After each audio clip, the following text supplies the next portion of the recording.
নারী শক্তির বার্তা দিল ভারতীয় সেনা। আর্মি আর এয়ারফোর্সের তরফে প্রেস ব্রিফিং করলেন দুই মহিলা অফিসার, কর্নেল সোফিয়া কুরেশি এবং ভূমিকা সিং। হ্যাঁ, এটাই ভারতবর্ষ। আজ ভারতবর্ষ বুঝিয়ে দিল, যখন দেশ মূল লক্ষ্য হয়, ঠিক তখন জেন্ডার হোক বা রিলিজিয়ন, বাকি সব পরিচয় সেকেন্ডারি। সবার ওপর আমাদের একটাই পরিচয়, আমরা ভারতীয়।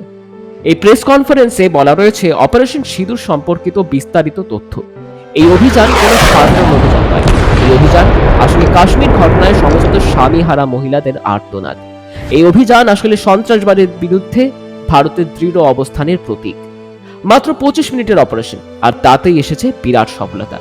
ঘটনার বিবরণ জানিয়ে শুধুই দেশের শক্তিশালী হওয়ার বার্তা দেননি দুই বীরাঙ্গনা, তার সাথে নারী মানেই যে দুর্বল নয়, বরং নারী প্রতিশোধ এবং ন্যায় বিচারেও যে অগ্রণী ভূমিকা পালন করতে পারে, সেটাই যেন তারা ফের প্রমাণ করলেন। আজ ঐতিহাসিক দিন ভারতের কাছে। জয় হিন্দ লিখে সকলের কাছে ছড়িয়ে দিন এই ভিডিও। আর আরো জানতে ফলো করে রাখুন আমাদের।